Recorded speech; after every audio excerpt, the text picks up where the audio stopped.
చంద్రికా గురు కరుణా స్పందితా గంగాజరి ప్రవాహికా బోధామృత ప్రసాదితా సహనశీల భూస్వరూప జ్ఞాన దివ్యదాయక అగ్నివాయు సమ్మిశ్రిత జీవనోద్ధారక అగ్నివాయు సమ్మిశ్రిత జీవనోద్ధారక శరత్కాల చంద్రికా గురు కరుణా స్పందితా. అందరికీ నమస్కారం. మనం ప్రతి శనివారం జరుపుకునే స్వామి భక్తుల సత్సంగానికి శుభాహ్వానం పలుకుతూ, స్వామి సేవక భక్తుల్లో ప్రస్తుతం మనం కొరకోటి బుజ్జయ్య గురించి చెప్పుకుంటూ వస్తున్నాము. బుజ్జయ్యది గొలగమూడే కావటం, స్వామి ఆ ఊరికి వచ్చిన మొదటి రోజుల నుంచి స్వామి తెలియటం, తన చివరి శ్వాస వరకు స్వామినే నమ్ముకొని జీవించిన వారు.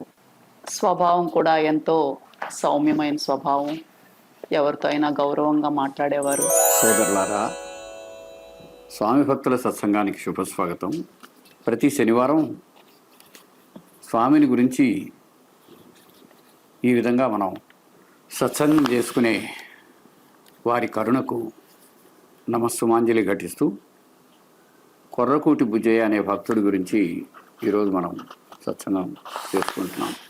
కొంతమంది చాలా కాలం మహాత్ములతో, ముఖ్యంగా ఇప్పుడు వెంకయ్య స్వామితో చాలా కాలం ఉన్న వాళ్ళలో బుజ్జయ్య ఒకరు. ఆయన గొలగముడి వాస్తవ్యుడు. ఎంతో కాలం ఉన్నప్పటికీ ఆయన చుట్టూ ఆయన గురించి తెలిసినటువంటి సంఘటనలు చాలా తక్కువ ఉంటాయి. సరిగ్గా అదేవిధంగా షిరిడి సాయిబాబా విషయంలో మహల్సాపతి ఉన్నాడు. మొత్తం బాబా ఎంతకాలం షిరిడీలో ఉన్నారో అంతకాలం ప్రతినిత్యము కలిసినటువంటి భక్తుడు అరే భగత్ అని ఆయన చేత పిలువబడిన వారు ఎవరంటే మహల్సాపతి అనే భక్తుడు. ఒక బంగారు కంసలికి చెందినవాడు. తర్వాత అక్కడుండే ఖండోబా ఆలయ పూజారి కూడా అతడు. అయినా ఆయన ద్వారా మనకి తెలిసిన సంఘటనలు చాలా తక్కువ. ఎందుకంటే అతను పెద్దగా మాట్లాడు, పేదవాడు, మౌనంగా ఉంటాడు. అదేవిధంగా బుజ్జయ్య నిజంగా అక్కడికి వెళ్ళిన ప్రతి వారిని పలకరించేటువంటి ఒక సౌమ్యజీవి. ఎవరైనా వెంకయ్య స్వామి దగ్గరికి వచ్చారనుకో బయట నుంచి, వాళ్ళని ముందు పలకరించి వాళ్లకు క్షేమ సమాచారాలు విచారించుకొని మళ్ళీ ఎప్పుడొచ్చినా పలకరిస్తూ, అక్కడ ఒక తెలిసిన ఆత్మీయుడు ఉన్నాడనే భావం, వెంకయ్య స్వామి యొక్క సాన్నిధ్యానికి అక్కడ వచ్చిన వాళ్ళని ఆహ్వానిస్తూ ఉండే వ్యక్తిగా ఉండేవారు ఆయన.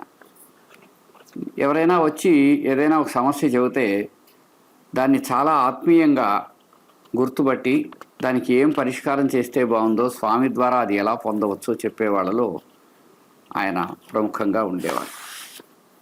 సరే, అది ఎట్లా పోయినా ఆయనకు సంబంధించిన అనేక విషయాలు, నిజంగా అయితే స్వామి దగ్గర అనేక అంశాలకు ప్రత్యక్ష సాక్షి ఆయన. కాకపోతే కొన్ని మాత్రమే బుజ్జయ్య స్వయంగా చెప్పడం, ఆయన యొక్క ప్రమేయం ఉన్నట్టు కనిపించడం జరిగింది. కానీ మాత్రం ఆయన అక్కడ ఉన్నది ఆయనకు తెలిసింది వాస్తవం.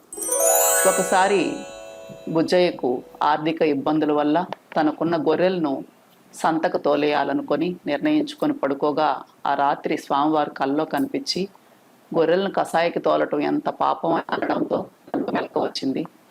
కానీ వేరే దారి లేక నిద్రలేచి ఆ గొర్రెలను తోలుకొని పోతారు. ఎంత సమయం ఎదురు చూసినా ఒక్కరు కూడా తన గొర్రెల మంద కొనడానికి ముందుకు రాలేదు. స్వామిని తలుచుకుంటూ ఏం చేయాలని ఆలోచిస్తున్న సమయంలో ఒక పల్లెటూరు నుంచి కొందరు వచ్చి, అయ్యా మేము మేపుకుంటాము, కొంచెం ధర తగ్గించి కానిస్తే తీసుకుంటామని రావటం, ఆ విధంగా వాళ్ళకి అమ్మడం జరిగింది. స్వామివారు నన్ను ఆ పాపం నుంచి విముక్తి చేసి నా ఇబ్బంది తీర్చారు అని ఆయన ఆ విషయాన్ని తలుచుకున్నారు. గొర్రెల్ని ఏదో విధంగా అమ్మేయాలంటే స్వామి వద్దన్నారు కల్లో. పరిస్థితులు చూస్తే ఏం బాలేవు. ఎట్లయినా అమ్మేద్దామని ఆయన ఎక్కడికి వెళ్ళాడు? నెల్లూరుకి తీసుకొచ్చాడు. ఎవ్వరు కొనల. ఎక్కువ తక్కువ చెప్పి సరిగా తనకు గిట్టుబాటు కాక ఏం చేస్తామని వెనక్కి తీసుకొని వస్తున్నాడు. ఆ వస్తుండేటప్పుడు మనం కనిపించాం. సులూరుపేటకు పోతూ ఆయన తోలుకొని పోతా ఉన్నాడు.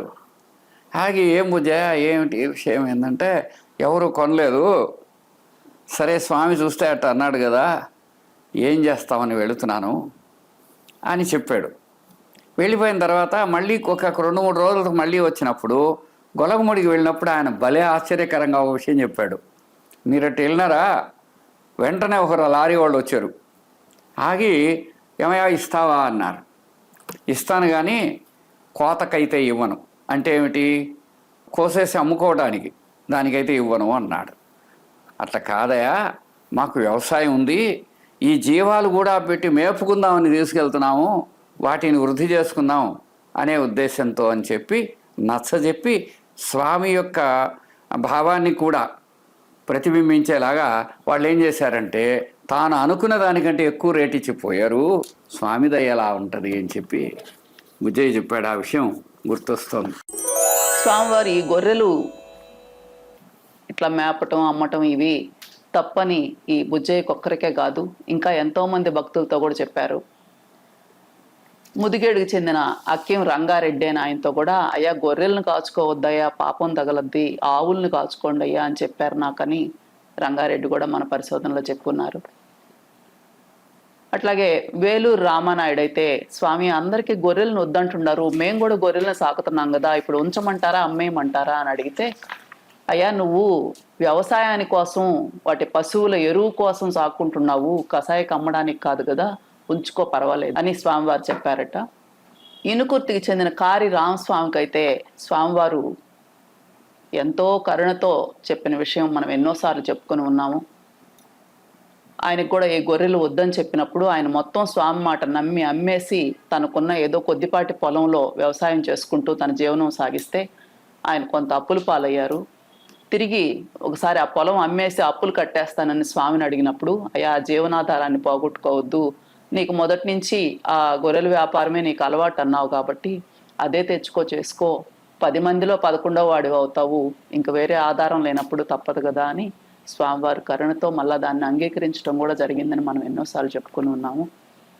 ఈ విధంగా స్వామివారు మనకి ఏమి చేయొచ్చు ఏం చేయకూడదు అనే విషయంలో ఎవరెవరికి ఆ ధర్మం ఎలా చెప్పారనేది కూడా మనం తెలుసుకున్నాం. స్వామివారు నన్ను కనిపెట్టుకొని ఉండే వాళ్ళని కనిపెట్టి ఉండయ్యా అని చెప్పడం, బుజ్జయ్యది గొలగముడే కావటం, తాను జీవించినంతకాలం స్వామి దగ్గరకు వచ్చిన ఏ భక్తులనైనా గౌరవంగా ఆదరంగా చూడటం, వేరే ఊరి నుంచి దూరపు ఊరు నుంచి వచ్చిన వాళ్ళకి అవసరమైతే తన ఇంటి నుంచి క్యారేజ్ తెప్పించి వాళ్ళకి భోజన వసతి చూడటం, ఇలా ఎన్నో పనులు అక్కడ చూస్తూ ఉండేవారు. గొలగముడి ఆశ్రమ కమిటీలో కూడా ఈయన మెంబర్గా ఉన్నారు. ఆ చివరి రోజులలో 81, 82 ఆ ప్రాంతంలో స్వామివారు ఒకసారి, అయ్యా నన్ను కనిపెట్టుకుని ఉండేవాళ్ళను నువ్వు కనిపెట్టుకుంటూ ఉండవయ్యా అని. అక్కడ ఎవరైతే స్వామి పట్ల భక్తి శ్రద్ధలతో ఉన్నారో ఆ తర్వాతి రోజుల్లో కూడా ఆయన ఎంతో తోడుగా ఉన్నాడు, బాధ్యతగా ఉన్నాడు. ఒకసారి బుజ్జయ్య కొద్ది రోజులు ఎందువల్లనో స్వామి దగ్గరికి ఎక్కువ సమయం గడపకుండా కొంచెం వీధిలో రచ్చబండల దగ్గర మాట్లాడుకుంటూ గడిపేసి ఆ తర్వాత 4 రోజులు దాని స్వామి దగ్గరికి వస్తే స్వామి, అయ్యా ఆయన దేవురయ్యా అని అనడంతో తాను చేసిన తప్పును గ్రహించి పశ్చాత్తాపడ్డాన్ని కూడా తోటి భక్తులకు చెప్పుకున్నారు. ఈయన మనతో కూడా చెప్పాడు అది. ఒకసారి కొన్ని రోజుల పాటు ఊళ్ళో విషయాల్లో, రాజకీయాల్లో, వాటిలో వీటిలో, కబుర్లలో, కాలక్షేపాల్లో మనసును ఉంచేసుకొని కొన్ని రోజులు స్వామి దగ్గరికి రాలేదట. తర్వాత ఒకరోజు ఆయన రాగానే, అయ్యా ఆయన ఎవరయ్యా అన్నారట స్వామి. అతనికి వెంటనే ఒక్కసారి మనసులో చాలా చాలా బాధ కలిగి స్వామికి అది నచ్చలేదని ఆ పని మనుషుల్లోకి పోయాడయ్యా అన్నారట ఎవరితో. ఆయన మనుషుల్లోకి వెళ్ళాడయ్యా అంటే ఏమిటి? మలిన సంస్కారాల్లోకి వెళ్ళాడని. ఆ విధంగా స్వామి అతన్ని సంరక్షించిన విషయం చెప్పాడు. ఆ తర్వాత ఆయన ఎప్పుడూ స్వామి యొక్క కృపాదృష్టిని జాగ్రత్తగా గుర్తుపెట్టుకొని జీవించేవాడు అని తెలుస్తుంది. నారాయణ